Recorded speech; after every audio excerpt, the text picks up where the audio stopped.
এভাবে বায়োলজিটাকে যদি কোরিলেট করো প্র্যাকটিক্যাল লাইফের সাথে তাহলে মজা লাগবে, আদারওয়াইজ দেখবো বায়োলজি একটা বোরিং সাবজেক্ট। এরপর আসো ক্লিভেজ ও ভ্রূণীয় বিকাশ। তাহলে ক্লিভেজ জিনিসটা কি এটা তোমাকে আগে একটু বুঝতে হবে। তাহলে তোমরা কমন কিছু কথা জানোই যে যৌন জননের ক্ষেত্রে সর্বপ্রথম ডিম্বাণু এবং শুক্রাণু মিলে অ্যাটফার্স্ট যে কোষটা তৈরি করে সেই কোষটা ডিম্বাণু N শুক্রাণু N, তাহলে প্রথম যে কোষটা তৈরি হয় সেটা জাইগোট, সেটা হয় 2N। এই যে একটা এককোষী জাইগোট যেটা কিন্তু খালি চোখে দেখাই যায় না, এত ছোট একটা কোষ, এই কোষ থেকে কিন্তু আজকে তুমি সৃষ্টি হয়েছে, আমি সৃষ্টি হয়েছি, বিশাল দেহি হাতি তৈরি হয়েছে, বিশাল দেহি বটগাছ তৈরি হয়েছে। চিন্তা করতে পারো তাহলে একটা ছোট কোষ থেকে কিভাবে এত বড় একটা জীব উদ্ভিদ অথবা প্রাণী তৈরি হইল। এই কোষটার বারবার বিভাজন হয়, একটা থেকে দুইটা, দুইটা থেকে চারটা, চারটা থেকে আটটা, বিভাজন হতে হতে হতে হতে আলটিমেটলি যে বিশাল দেহ আমি তৈরি হয়েছি, তুমি তৈরি হয়েছো, বটগাছ তৈরি হয়েছে। তাহলে জাইগোটের যে বারবার বিভাজন ঘটে এটা কোন বিভাজন? মাইটোসিস। এই মাইটোসিস বিভাজনটাকেই বলা হয় ক্লিভেজ। তাহলে ক্লিভেজ ইজ নাথিং বাট যা মাইটোটিক সেল ডিভিশন। তাহলে জাইগোটের মাইটোসিস কোষ বিভাজনটাকে কি বলা হয়? ক্লিভেজ বলা হয়। এবং ক্লিভেজ হয়ে মনে করো একটা থেকে দুইটা কোষ তৈরি হয়েছে, দুইটা থেকে চারটা, চারটা থেকে আটটা, এরকমভাবে হয়ে জাইগোটের পরে একটা দশায় যায়, এই দশাটাকে বলা হয় মরুলা। খুব ভালো করে বুঝে নাও। তাহলে জাইগোটটা অনেকবার ক্লিভেজ ঘটে একটা নিরেট বলের মতো গঠন সৃষ্টি করে, নিরেট বলের মতো গঠনটাকে কি বলা হয়?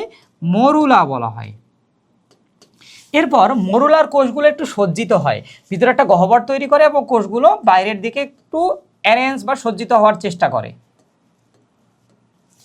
এই দশাটাকে বলা হয় ব্লাস্টুলা।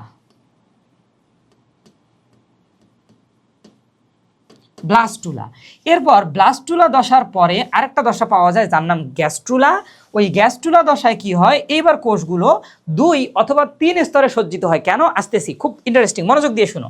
তাহলে ব্লাস্টুলা দশার পরে কোষগুলো আরও সুন্দরভাবে সজ্জিত হবে এবং সজ্জিত হওয়ার সময় মনে করো কোষের একটা স্তর থাকবে ভিতরের দিকে, আরেকটা স্তর থাকবে মনে করো বাইরের দিকে। তাহলে এই যে দেখো দুইটা স্তর তৈরি হয়েছে। কোনো কোনো প্রাণীতে 2 স্তর তৈরি হয়, কোনো কোনো প্রাণীতে 3 স্তর তৈরি হতে পারে। আর ভিতরে একটা গহ্বর থাকে। এই যে ভিতরের গহ্বরটাকে বলা হয় আর্কেনটেরন। আর্কেনটেরন। এবং বাইরের দিকে দেখো যে স্তরগুলো তৈরি হইলো, তাহলে এইটা একটা স্তর, আবার এটা আরেকটা স্তর। স্তরগুলোকে তখন বলা হয় ভ্রূণ স্তর। ভ্রূণ স্তর। এই ভ্রূণ স্তর তৈরির পিছনে কারণটা কি? কারণটা জানলে তুমি অবাক হবা যে ভাইয়া কোষগুলো কেন কেউ বাইরের দিকে সজ্জিত হইলো, কেউ ভিতরের দিকে সজ্জিত হইলো। একটা জিনিস খুব মজার, চিন্তা করো যে এই কোষগুলো থেকেই কিন্তু আমাদের সব অঙ্গ প্রত্যঙ্গ তৈরি হয়েছে, আমরা তৈরি হয়েছি। এখন এই কোষগুলোর কিছু কোষ থেকে আমার ত্বক তৈরি হবে, কিছু কোষ থেকে আমার হার্ট তৈরি হবে, কিছু কোষ থেকে আমার পাকস্থলী, তারপর হচ্ছে ক্ষুদ্রান্ত বৃহতন্ত্র, এগুলো তৈরি হবে। এখন চিন্তা করো তো, যে কোষটা আমার ত্বক তৈরি করবে, স্কিন, ওই কোষটাকে থাকতে হবে বাইরের দিকে নাকি ভিতরের দিকে? কমন সেন্স ভাই, স্কিন যেহেতু আমাদের বাইরের দিকের অঙ্গ, তাহলে ওই কোষগুলোকে কোন দিকে যাইতে হবে? বাইরের দিকে। তাহলে স্কিন তৈরির কোষগুলো বাইরের দিকে চলে যাবে। আবার যে কোষ থেকে আমার হার্ট তৈরি হবে বা আমার পৌষ্টিক নালী, পাকস্থলী, ক্ষুদ্রান্ত বৃহতন্ত্র তৈরি হবে, ওই কোষটা কি বাইরের দিকে থাকলে চলবে? তাহলে নাড়িভুড়ি বাইরে বের হয়ে থাকবে। তাহলে ওই কোষগুলোকে থাকতে হবে কোথায়? ভিতরের দিকে। তাই ইন্টারেস্টিং, কারণটা বুঝতে পারছো? বায়োলজি পড়ার সময় তুমি এভাবে কারণ চিন্তা করবা। তাহলে কোষগুলো সজ্জিত হচ্ছে কেন? কারণ এই কোষগুলো থেকে অনেক অঙ্গ তৈরি হবে। যে কোষগুলো থেকে দেহের বাইরের কোনো অঙ্গ তৈরি হবে ওইটা সজ্জিত হবে বাইরের দিকে, আর যে কোষগুলো থেকে দেহের ভিতরের অঙ্গগুলো তৈরি হবে তারা সজ্জিত হবে কোন দিকে? ভিতরের দিকে। এইটাকেই তখন বলা হচ্ছে ভ্রূণ স্তর। এখন এই স্তর যে বাইরের দিকে তৈরি হয়েছে, বায়োলজিতে কয়েকটা কথা অলওয়েজ মাথায় রাখবা যে বায়োলজিতে কোথাও যদি থাকে একটো, কথাটা একটো, একটো মানে সবসময় বোঝায় বাইরে। বায়োলজিতে কোথাও যদি থাকে এন্ডো, এন্ডো মানে সবসময় বোঝায় একদম ভিতরে বা কেন্দ্রে। বায়োলজিতে কোথাও যদি দেখো লেখা থাকে মেসো, মেসো মানে সবসময় বোঝায় মাঝে। আবার বায়োলজিতে কোথাও যদি দেখো ডার্ম বা ব্লাস্ট, এই ডার্ম বা ব্লাস্টটা সবসময়, ডার্ম বলতে ত্বকও বোঝায়, তো এটা ত্বক বা স্তর বোঝায়, ম্যাক্সিমাম টাইমে একই মিনিং দেয়। তোমার যদি এই মিনিংগুলোর থেকে নিয়ে ভালো কনসেপ্ট থাকে, তুমি বায়োলজিতে অনেক বস লেভেলের একজন স্টুডেন্ট হইতে পারবা। তাহলে ডার্ম বা ব্লাস্ট কোথাও থাকলে অলওয়েজ কী বোঝায়? এটা ত্বক বা স্তর বোঝায়। এখন চিন্তা করো তো, এই যে গ্যাস্ট্রুলা দশায়, তাহলে এই দশাটার নাম কি? এই দশাটার নাম হলো গ্যাস্ট্রুলা। তাহলে গ্যাস্ট্রুলা। তাহলে গ্যাস্ট্রুলা দশায় ভ্রূণের কোষগুলো কেউ বাইরের দিকে কেউ ভিতরের দিকে সজ্জিত হচ্ছে। এখন স্তরগুলোর নাম তুমি নিজেই দিতে পারবা। তাহলে চিন্তা করো, যে স্তরটা বাইরের দিকে তার নাম তুমি কি দিবা? একটু আগেই আমি লিখে দিছি, একটো মানে বাইরে, ডার্ম মানে স্তর। তাহলে এর নাম কি হবে বলো তো? একটোডার্ম। তাহলে ভ্রূণের বাইরের দিকের স্তরটাকে কি বলবা? একটোডার্ম। যে স্তরটা ভিতরের দিকে থাকবে তাকে কি বলবা? যেটি একদম কেন্দ্রের দিকে আছে তাহলে এর নাম কি হবে? এন্ডোডার্ম। আর যদি আরো কোনো প্রাণী যারা একটু উন্নত তাদের 3টে স্তর তৈরি হয় তখন মাঝেরটাকে তুমি কি বলবা? মেসোডার্ম। তাহলে এইভাবে ভ্রূণীয় স্তরগুলোর নাম আমরা একটোডার্ম, মেসোডার্ম এবং এন্ডোডার্ম দেই। তাহলে এইটাই জিনিসটাকেই বলা হচ্ছে ভ্রূণ স্তর। তাহলে আমি আরেকটু ক্লিয়ার করে দেই। তাহলে প্রথমে ডিম্বাণু শুক্রাণু মিলন হওয়ার পরে যে কোষটা তৈরি হবে সেটা জাইগোট। এই জাইগোটটা বারবার তার কি ঘটবে? ক্লিভেজ। ক্লিভেজ মানে কি? জাইগোটের মাইটোসিস, কোষ বিভাজন। ক্লিভেজের মাধ্যমে একটা নিরেট কোষ গুচ্ছ তৈরি হবে, গোল। এই নিরেট কোষ গুচ্ছটাকে বলা হয় মরুলা। মরুলার কোষগুলো এবার ভিতরে একটা গহ্বর তৈরি করবে। এই দশাটার নাম কি? দশাটার নাম ব্লাস্টুলা। আর ব্লাস্টুলা দশায় যে ভিতরে গহ্বরটা তৈরি হয়, গহ্বরটার নাম হলো ব্লাস্টোসিল। বায়োলজিতে কোথাও যদি সিল কথাটা থাকে দেখবে এটা সবসময় গহ্বর বোঝায়। COEL, seal. COEL, সিল যদি কোথাও থাকে এটা সবসময় বোঝায় গহ্বর। তাহলে এই যে ব্লাস্টুলার ভিতরে যে গহ্বর এটাকে কি বলা হয়? ব্লাস্টোসিল। ব্লাস্টুলার কোষগুলো এবার তার পরের দশায় যাবে। পরের দশাটার নাম কি? গ্যাস্ট্রুলা। এই গ্যাস্ট্রুলা দশায় কি করে? ব্লাস্টুলার কোষগুলো গিয়ে 2 স্তর অথবা 3 স্তরে সজ্জিত হয়। এটা ডিপেন্ড করে প্রাণীটা কত উন্নত নাকি কতটা অনুন্নত। তুমি যদি চিন্তা করো প্রাণী জগতে শুরুর দিকের পর্ব অর্থাৎ পরিফেরা, নিডারিয়া, এরা যেহেতু গরিব তাহলে এদের ক্ষেত্রে হয়তো স্তর তৈরি হবে না অথবা 2 স্তর তৈরি হতে পারে। কিন্তু যারা বড়লোক অর্থাৎ করডাটা, প্লাটিহেলমিনথেস, নেমাটোডা, এদের ক্ষেত্রে হয়তো 3 স্তর তৈরি হতে পারে। এটা ডিপেন্ড করে একটা প্রাণী কতটা উন্নত কতটা অনুন্নত। ওই যে সাবানার থিওরি, সে কত বড়লোক কে কত গরিব। তাহলে দেখো গ্যাস্ট্রুলা দশায় যদি কোষগুলো 2 স্তরে সজ্জিত হতে পারে অথবা 3 স্তরে সজ্জিত হতে পারে। কোনো প্রাণীর ক্ষেত্রে 2 স্তরে সজ্জিত হয় তখন ওই প্রাণীগুলোকে বলি আমরা দ্বিস্তরী প্রাণী বা ডিপ্লোব্লাস্টিক অ্যানিমেল। কোনো প্রাণীর ক্ষেত্রে এটা 3 স্তরে সজ্জিত হয় তখন তাকে বলা হয় ত্রিস্তরী প্রাণী বা ট্রিপ্লোব্লাস্টিক অ্যানিমেল। তাহলে যাদের 3 স্তরে সজ্জিত হবে তুমি নাম শুনে বুঝতেছো ওরা বড়লোক গ্রুপ, মানে ওরা শেষের দিকের পর্বগুলো। আর যাদের 2 স্তরে শুরুতে গঠিত হবে তারা গরিব, তার মানে শুরুর দিকের পর্বগুলো। এটা আমরা আসতেছি একটু পরে যে কে দ্বিস্তরী কে ত্রিস্তরী, এটাও আমরা মেনোমিক দিয়ে মনে রাখতে পারবো, মুখস্থ করার কিছু নাই। তাহলে দেখো এরকমভাবে 2 স্তর অথবা 3 স্তর তৈরি হয়। তাহলে যদি 3 স্তর তৈরি হয় সবচেয়ে বাইরের স্তরটাকে বলবো একটোডার্ম, মাঝের স্তরটাকে বলবো মেসোডার্ম, আর একদম ভিতরের স্তরটাকে কি বলবো? এন্ডোডার্ম। আর ত্রিস্তরী প্রাণীর ক্ষেত্রে কিন্তু দ্বিস্তরের ক্ষেত্রে কি হয়? বাইরেরটা একটোডার্ম, ভিতরেরটা এন্ডোডার্ম, মাঝে কি থাকে? একটা অকোষীয় জেলির ন্যায় স্তর থাকে। তাহলে এইখানে একটা অকোষীয় জেলির ন্যায় স্তর থাকে। দ্বিস্তরী প্রাণীর ক্ষেত্রে যেহেতু অকোষীয় জেলির ন্যায় স্তর থাকে, এই স্তরটাকে এই জন্য মেসোডার্ম বলা হয় না, কারণ এটা তো কোনো কোষ স্তর নাই, এখানে তো কোষ নাই। এই জন্য তখন তাকে বলা হয় মেসোগ্লিয়া। মেসোগ্লিয়া। তাহলে আমরা বলবো দ্বিস্তরী প্রাণীর ক্ষেত্রে একটোডার্ম থাকে, এন্ডোডার্ম থাকে, মাঝে কি থাকে? মেসোগ্লিয়া। ওই মেসোগ্লিয়াটাই ত্রিস্তরী প্রাণীতে গিয়ে মেসোডার্মে কনভার্ট হয়ে গেছে, অর্থাৎ উন্নত হয়েছে। এই অধ্যায় পড়ার সময় তুমি যদি এই কনসেপ্টটা মাথায় রাখতে পারো যে আমি যত সামনের দিকে যাব বৈশিষ্ট্যগুলো ততই কি হবে? উন্নত হবে, তাহলে অধ্যায়টা তোমার জন্য একদম সহজ হয়ে যাবে। তাহলে দেখো এই যে উন্নত যে হচ্ছে এই জিনিসটাকে বলা হয় বিবর্তন। ডারউইন সাহেব এটা বলে গেছে যে ধীরে ধীরে অনুন্নত জীব থেকেই উন্নত জীবের আবির্ভাব ঘটছে, মানুষের উদ্ভব ঘটছে বানর, শিম্পাঞ্জি থেকে।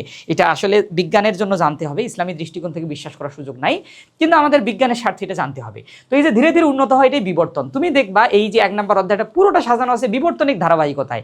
তুমি যদি বিবর্তনটা বুঝো, এর রুট জিনিসটা বুঝো, এই অধ্যায়টা তোমার জন্য একদম পানির মতো সহজ হয়ে যাবে। সো দেখো দ্বিস্তরী প্রাণীতে কি থাকে? 2 স্তরের মাঝে অকোষীয় জেলির ন্যায় মেসোগ্লিয়া, ত্রিস্তরীতে ওইটাই গিয়ে মেসোডার্মে কনভার্ট হয়ে যাবে, মানে একটু বড়লোক হয়ে যাবে। ওকে, কনসেপ্ট ক্লিয়ার? তাহলে আমরা এখানে অলরেডি 2টা টপিক পড়ে ফেলছি, একটা ক্লিভেজ পড়ে ফেলছি আর একটা অলরেডি কিন্তু আমরা ভ্রূণ স্তর সম্পর্কেও জেনে ফেলছি। তাহলে আমরা জীবজগতের আরো 2টা ভিত্তি জানলাম, একটা ক্লিভেজ আর একটা হলো ভ্রূণ স্তর। Concept clear? ওকে, তাহলে দেখো ক্লিভেজ ও ভ্রূণীয় বিকাশ। তাহলে এখানে কি বলছিলাম যে ক্লিভেজ কি? তাহলে ক্লিভেজ হলো জাইগোটের মাইটোসিস কোষ বিভাজনটাকেই বলা হয় ক্লিভেজ। এবার যদি সম্পূর্ণ ক্লিভেজ ঘটে, মানে পুরো অংশটার কোষ বিভাজন ঘটতেছে, তখন তাকে বলা হয় হলোব্লাস্টিক ক্লিভেজ। নাম শুনেই মনে রাখতে পারবা হলো কথাটা কি থেকে আসছে রে ভাই? হলো কথাটা আসছে হুল থেকে। হুল মানে কি? সম্পূর্ণ। তাহলে সম্পূর্ণরূপে ক্লিভেজ ঘটলে তাকে তুমি কি বলবা? হলোব্লাস্টিক। হলো কথাটা কি থেকে আসছে? হুল থেকে আসছে। তুমি ওয়ার্ড মিনিং যদি বায়োলজির বোঝো না, বায়োলজি অনেক মজার একটা সাবজেক্ট, কিন্তু ওয়ার্ড মিনিং না জানলে যদি মুখস্থ করো বায়োলজি সবচেয়ে বোরিং একটা সাবজেক্ট হবে। তাহলে হুল থেকে হলোব্লাস্টিক। এরপর দেখো মেসোব্লাস্টিক, মানে এটা আংশিক ক্লিভেজ। আংশিক ক্লিভেজকে মেসোব্লাস্টিক ক্লিভেজ বলা হয়। এখন একটা এই যে দেখো ডিমের যে প্রান্তে কুসুম থাকে এর উপর ভিত্তি করে ডিমটার 2টা পোল আমরা পাই। যে দেখি কুসুম থাকে ওইটাকে দেখো বলা হয় অ্যানিমেল পোল। হ্যাঁ, মানে যে প্রান্তে নিউক্লিয়াস থাকে। এখন একটা জাইগোটের যখন বিভাজন ঘটতেছে, মনে করো এটা একটা জাইগোট, এই জাইগোটের এক প্রান্তে তো নিউক্লিয়াসটা থাকবে, তাহলে যে প্রান্তে নিউক্লিয়াসটা থাকবে এটাকে বলা হয় অ্যানিমেল পোল, আর যে প্রান্তে নিউক্লিয়াস নাই এটাকে বলা হয় ভেজিটেল পোল। তাহলে দুইটা কথা মাথায় রাখো। তাহলে ভেজিটাল পোলটা কি? যে প্রান্তে নিউক্লিয়াস নাই মানে কুসুম থাকে। তাহলে নিউক্লিয়াস নাই মানে এই পাশে কি ডিমের কুসুম অংশটুকু আছে যেটা পুষ্টি দেয় পুরো কোষটাকে, আর এক পাশে নিউক্লিয়াস আছে। যে প্রান্তে নিউক্লিয়াস আছে সেটা অ্যানিমেল পোল। তুমি কিভাবে মাথায় রাখবে? অ্যানিমেল মানে প্রাণী, প্রাণের বৈশিষ্ট্য মূলত কার মধ্যে থাকে? নিউক্লিয়াসের মধ্যেই থাকে। তাহলে প্রাণের বৈশিষ্ট্য যেহেতু নিউক্লিয়াসের মধ্যে, নিউক্লিয়াস যেদিকে থাকবে সেটাই প্রাণী পোল মানে অ্যানিমেল পোল, আর যেদিকে নিউক্লিয়াস নাই মানে কুসুম আছে ওইটাকে বলা হয় ভেজিটাল পোল। ওকে, এবার আসো এই ক্লিভেজ বিভাজন তলের উপর ভিত্তি করে ক্লিভেজটাকে 3 ভাগে ভাগ করা হচ্ছে, যে ক্লিভেজটা কিভাবে ঘটে। এখন এরকম ভাবে ঘটতে পারে, মনে করো এই যে এটা একটা জাইগোট, এই জাইগোটটা বিভক্ত হচ্ছে হয়ে একটা কোষ ডানে চলে যাচ্ছে, একটা কোষ বামে চলে যাচ্ছে, আবার একবার বিভক্ত হলো, একটা কোষ ডানে গেল, একটা বামে গেল। তাহলে দুই পাশে সমানভাবে বিভাজন হয়ে সজ্জিত হচ্ছে, এটাকে তখন বলা হয় দ্বিপার্শ্বীয় ক্লিভেজ। সিম্পল জিনিস, যে জাইগোটটা বিভক্ত হয়ে যে দুইটা কোষ তৈরি হচ্ছে, একটা ডানে যাচ্ছে একটা বামে যাচ্ছে, মানে যাই বিভক্ত হচ্ছে সমানভাবে, কেউ ডানে যাচ্ছে কেউ বামে যাচ্ছে, এটাকে বলা হয় দ্বিপার্শ্বীয় ক্লিভেজ। দেখো তো এইটা আমার ক্ষেত্রে ঘটছে জন্য আমার ডানে যা আছে বামে তাই আছে, কিন্তু ডানে একটা হাত বামে একটা হাত। কারণ আমার কোষ বিভাজনের সময় কি হয়েছিল, জাইগোটের একটা কোষ বিভক্ত হয়ে ডানে গেছে আর একটা কোষ বিভক্ত হয়ে কোন দিকে গেছে? বামে গেছে। তাহলে এটা কোন ধরনের ক্লিভেজ? দ্বিপার্শ্বীয় ক্লিভেজ। তাহলে দেখো যদি ক্লিভেজটা এইভাবে ঘটে তখন তাকে দ্বিপার্শ্বীয় ক্লিভেজ বলা হয়। হ্যাঁ, তাহলে এটা কোথায় পাওয়া যায়? আমার উদাহরণ দিছিলাম, আমি কোন পর্বের প্রাণী? আমি মানুষ, আমি করডাটা। তাহলে উদাহরণ কি? করডাটা, মুখস্থ করার কিছু নাই। তাহলে দ্বিপার্শ্বীয় ক্লিভেজ কোথায় পাওয়া যায়? করডাটা পর্বে পাওয়া যায়। এরপরে আসো অরিও ক্লিভেজ। তাহলে অরিও ক্লিভেজটা কোথায় পাওয়া যায়? অনলি এক্সাম্পল মনে রাখতে হবে, আর্থ্রোপোডা। হ্যাঁ, তুমি মাথায় রাখবা অরিও আর্থ্রোপোডা কাছাকাছি। তোমরা মাঝে মাঝে বাংলিশ ল্যাঙ্গুয়েজ লিখো না, বাংলিশ ল্যাঙ্গুয়েজ কিভাবে লিখো? AMI আমি, তারপর হচ্ছে TUMI টুমি, তাই না? এইটাকেও আবার আরও কিছু সায়েন্টিস্ট আছে, আরও কিছু অ্যারিস্টটলের ছোটো ভাই আছে, ওরা আবার টু দিয়ে MI লিখে টুমি। এখন একজন এরকম অ্যারিস্টটলের ছোটো ভাই, সে বলছে যে তোমার কথায় আমি কষ্ট পাইছি। এবার সে কি করছে? এই কষ্ট পাইছি মেসেজটা বড় করে না লিখে সে লিখছে এভাবে, কস টু পাইছি। দেখছো অবস্থা, কত জিনিয়াস তোমরা। তাহলে কষ্ট টু পাইছি, হ্যাঁ কষ্ট পাইছি। এখন এই কষ্ট পাইছির কিন্তু সাংখ্যিক মান বের করা সম্ভব। কীভাবে? কস 2π এর মান কত? 1, যদি আমার ভুল না হয়ে থাকে একটু চেক দিবা, এগুলো আমি অনেক আগে পড়ছি। আর সি মানে হলো আলোর বেগ, তাহলে 3 × 10⁸। তাহলে কষ্ট পাইছির মান হলো আলোর বেগের সমান। তাহলে কেউ যদি তোমাকে বলে যে আমি কষ্ট পাইছি, তাহলে তুমি বলবা তুমি যে কষ্ট পাইছো এটার মান কত? আলোর বেগের সমান। তোমরা সায়েন্টিস্ট, তোমাদের দ্বারা সব কিছু সম্ভব। অ্যারিস্টটল থাকলেও তোমাদের কাছে হার মানতো বর্তমানে। তাহলে এই যে দেখো, এইভাবে তুমি যদি এখন বাংলিশ ল্যাঙ্গুয়েজে অরিও কথাটা লিখতে চাও তাহলে কিভাবে লিখবা? অরিও লিখবা AURIO, অরিও। তাহলে কোন অক্ষর আসতেছে? এতে কোন পর্ব? আর্থ্রোপোডা। তাহলে এইভাবে মাথায় রাখো। দেখছো, তাহলে একটা MCQ বোঝানোর জন্য কত গল্প বলার লাগলো তোমাদেরকে। তাহলে অরিও আর্থ্রোপোডা, তাহলে অরিও কোন পর্বে পাওয়া যায়? আর্থ্রোপোডা পর্বে পাওয়া যায়। আর দ্বিপার্শ্বীয় বলছিলাম আমার ক্ষেত্রে পাওয়া যায়, আমি কোন পর্ব? আমি করডাটা পর্ব, তাহলে এখানে পাওয়া যায়। আর সর্পিল মানে কি? সর্পিল মানে হলো সাপের মতো আঁকা বাঁকা। তাহলে যদি এরকম আঁকাই বাঁকাই ক্লিভেজ ঘটে তখন তাকে সর্পিল ক্লিভেজ বলবা। এখন সাপের মতো চলে কে কে? কেঁচো আর যোগ চলে। কেঁচো যোগ কোন পর্বের প্রাণী? তার মানে অ্যানিলিডা। তার মানে অ্যানিলিডা, তারপর মলাস্কা, এই সকল পর্বে পাওয়া যায় সর্পিল ক্লিভেজ। এবং মাছেও সর্পিল ক্লিভেজ পাওয়া যায়। তুমি মনে রাখবে মাছও যেহেতু সাপের মতো আঁকাই বাঁকায় চলে, তাহলে এইসব ক্ষেত্রে কোন ক্লিভেজ পাবে? সর্পিল ক্লিভেজ। তাহলে এইভাবে উদাহরণগুলো তোমাকে মনে রাখতে হবে। উদাহরণগুলো কিন্তু অনেক বেশি গুরুত্বপূর্ণ, অনেক প্রশ্ন আসে এখান থেকে। অলরেডি আমরা ভ্রূণ স্তর সম্পর্কেও জেনে আসছি, সো ভ্রূণ স্তর এখানে আমি নতুন করে পড়াচ্ছি না। ভ্রূণ স্তরে কি ছিল? এই যে স্লাইডটা একটু দেখো, যে এইটা হলো তাহলে ভ্রূণ স্তর, যে গ্যাস্ট্রুলা দশায় স্তর 2টা অথবা 3টা হতে পারে। বাইরের স্তরটাকে বলা হয় একটোডার্ম, ভিতরের স্তরটাকে এন্ডোডার্ম, আর মাঝে যদি স্তর থাকে তখন তাকে বলা হয় মেসোডার্ম। যদি স্তর না থাকে, অকোষীয় জেলির ন্যায় পদার্থ থাকে, তখন তাকে বলা হয় মেসোগ্লিয়া। ওকে, তাহলে এই যে দেখো ভ্রূণের 3টা স্তর, তাহলে এটা কোন দশায় পাওয়া যায়? এটা গ্যাস্ট্রুলা দশায় পাওয়া যায়, গ্যাস্ট্রুলা দশায়। ওকে, তাহলে গ্যাস্ট্রুলা দশায় দেখো বাইরের স্তরটার নাম কি? একটোডার্ম। একটো মানে বাইরে, ডার্ম মানে স্তর। ভিতরের স্তরটার নাম কি? এন্ডোডার্ম। আর মাঝে অকোষীয় জেলিন না স্তরটা কি? মেসোগ্লিয়া। দেখো এখানে কিন্তু কোনো কোষ নাই। তুমি দেখো এই স্তরে কোষ ছিল, ভিতরের স্তরটাতেও কোষ আছে, কিন্তু মাঝের স্তরটাতে কোনো কোষ নাই। এই প্রাণীটা যখন একটু উন্নত হবে, সে 3টে স্তর তৈরি করবে। তখন ভিতরে একটা স্তর, মাঝে একটা স্তর, বাইরে একটা স্তর। তখন স্তরগুলোর নাম হবে বাইরেরটা একটোডার্ম, মাঝেরটা মেসোডার্ম, ভিতরেরটা এন্ডোডার্ম। ওকে, তখন সে ত্রিস্তরী প্রাণী। তাহলে যাদের 2টা স্তর আছে তারা হবে দ্বিস্তরী, যাদের 3টে স্তর আছে তারা হবে ত্রিস্তরী, বা ইংলিশে বলা হয় ট্রিপ্লোব্লাস্টিক। ব্লাস্ট মানে স্তর, ট্রিপ্লো মানে ট্রাই, ট্রাই মানে ট্রাই থেকে ট্রিপ্লো মানে 3 স্তর। আর যাদের কোনো স্তর নাই তার স্তরবিহীন। তাহলে তুমি এখন আমাকে চিন্তা করে অ্যান্সার দাও, কারা স্তরবিহীন হবে? শুরুর দিকের পর্ব নাকি শেষের দিকের পর্ব? গল্প মনে করো, আমি বলছিলাম গরিব কারা? গরিব হলো শুরুর দিকের গুলো। তার সবচেয়ে গরিব কি বলো তো? পরিফেরা। সবচেয়ে গরিব যে পরিফেরা, তার কোনো কোষই নাই স্তর তৈরির মতো, সে এতটাই গরিব যে তার স্তর তৈরির মতো কোনো কোষই নাই, এই জন্য পরিফেরা হলো স্তরবিহীন প্রাণী। তার একটা কথা মাথায় রাখবা, পরিফেরা কোন ধরনের? স্তরবিহীন।